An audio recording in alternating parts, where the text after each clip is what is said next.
Bonjour tout le monde, bienvenue sur ma chaîne Le Temps qui court, où je parle des artistes francophones du passé, présent et futur.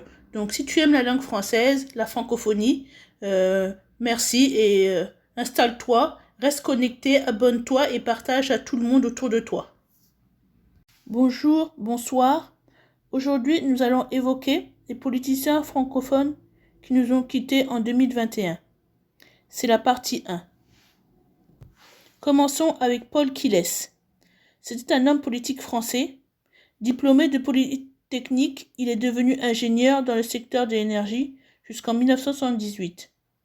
Après, il a été élu député socialiste à l'Assemblée nationale. En 1981, il était directeur de campagne de François Mitterrand. Il était spécialiste dans le domaine de l'énergie et de l'aménagement urbain. Il est resté député jusqu'en 2007. Grâce à l'élection de François Mitterrand comme président, il a accédé à différents postes ministériels, dont la Défense de septembre 85 à mars 86 et le ministère de l'Intérieur d'avril 92 à mars 93.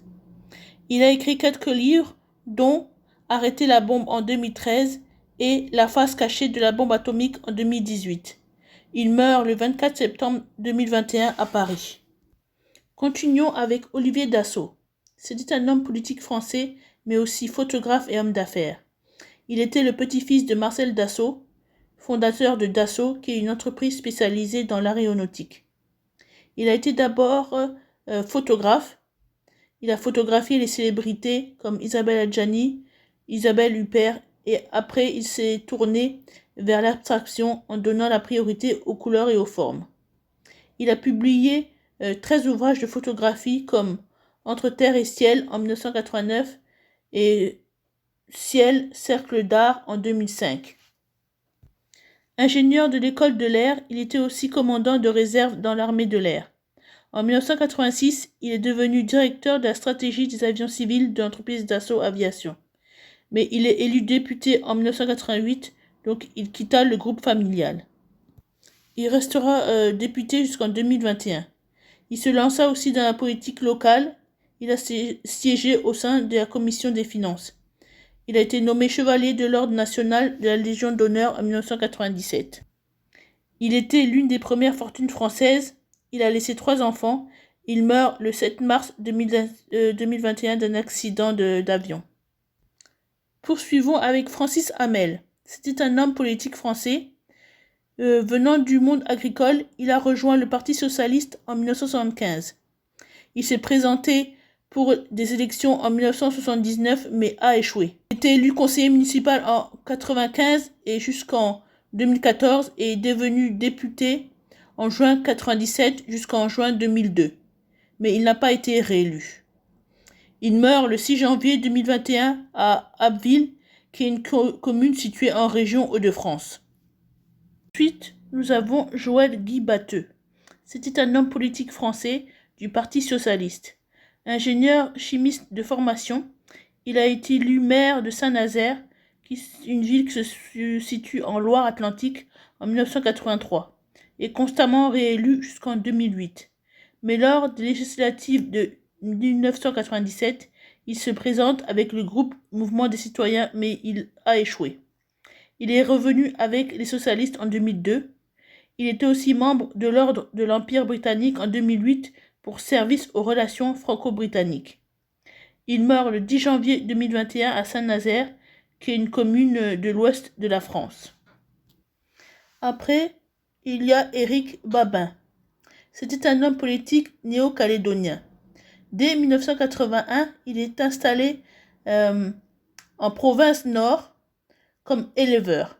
Il s'impliqua ensuite dans différentes associations du monde rural néo-calédonien, chambre de l'agriculture, syndicat des éleveurs, entre autres. Il était élu à l'Assemblée de la province Nord comme anti-indépendantiste.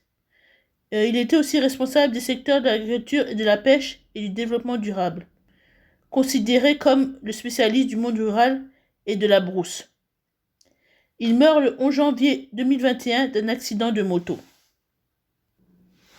Ensuite, il y a Xavier Huneau. C'était un homme politique français.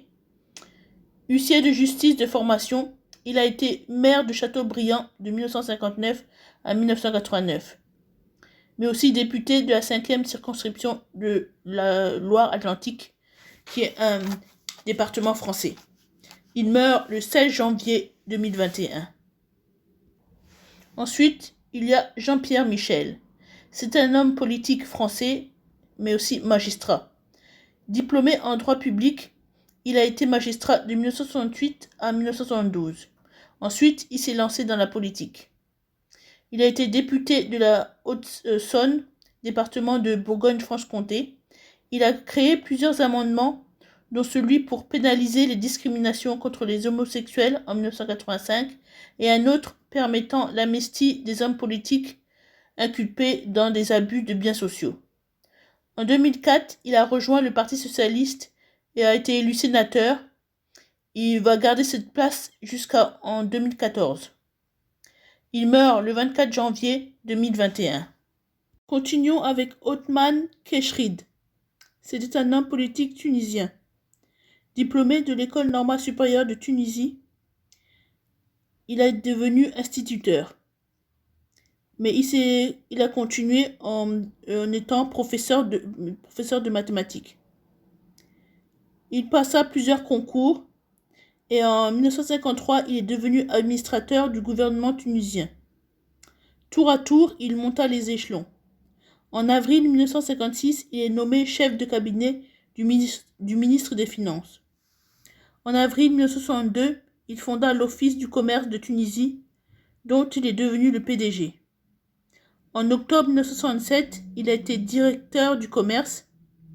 En novembre 1979, il est devenu ministre de l'Intérieur, mais il est remplacé en mars 1980 par Driss Giga. Il a été décoré de la médaille d'honneur de la protection civile. Il a laissé 7 enfants. Il meurt le 23 février 2021. Continuons avec Joseph Ndembe Zinga Udju.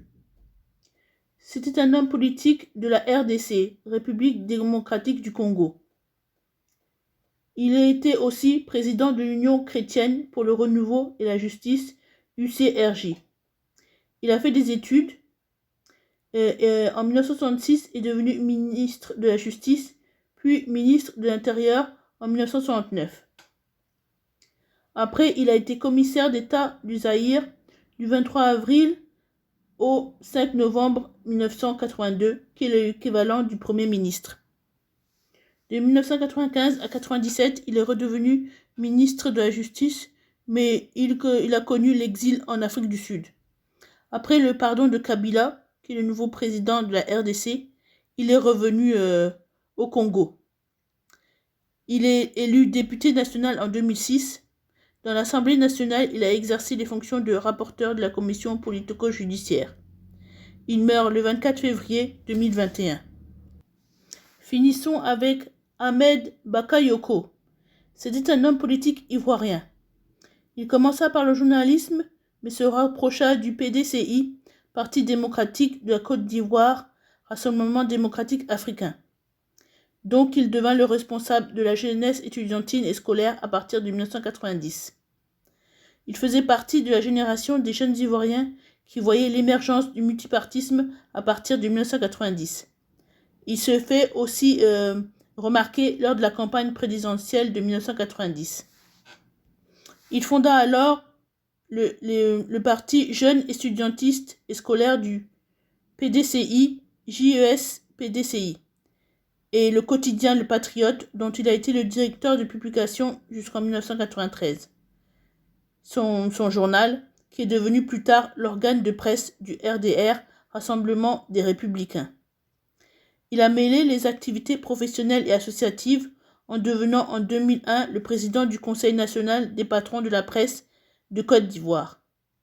En 2014, il a créé la fondation Maya Ma en hommage à sa mère décédée alors qu'il était très jeune.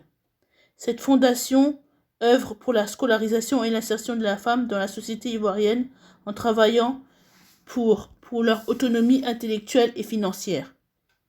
En 1994, il est devenu membre du RDR, Rassemblement des Républicains. Lors de la formation d'un gouvernement de réconciliation nationale en 2003, on lui proposa le portefeuille du ministre des Nouvelles Technologies, de l'Information et de la Communication, NTIC. En 2011, quand Alassane Ouattara arriva au pouvoir, il est devenu ministre de l'Intérieur jusqu'en 2017. Il savait comment négocier avec les anciens chefs militaires locaux et les dirigeants du FPI, Front populaire ivoirien. En juillet 2017, il est appelé au ministère de la Défense pour établir l'ordre dans l'institution militaire. En 2018, il est élu maire d'Abobo, qui est une commune d'Abidjan peuplée d'1 million de personnes et dont le taux de pauvreté est assez élevé. En juillet 2020, il est devenu Premier ministre et il était aussi franc-maçon. Il était proche de la scène culturelle ivoirienne et africaine, fervent défenseur des cultures africaines. Il a été nommé commandeur de l'Ordre du mérite agricole en février 2020. Il meurt le 10 mars 2021 d'un cancer foudroyant. Avez-vous connu ces politiques ou avez-vous bénéficié de leurs projets ou leurs amendements? Si oui, dites-moi lesquels. Et si, peut-être que vos parents les ont peut-être rencontrés lors d'un congrès ou d'un événement. Dites-le moi dans les commentaires et je vous retrouve pour la partie 2. N'oubliez pas de partager, d'aimer et de vous abonner et on se retrouve prochainement. Bye!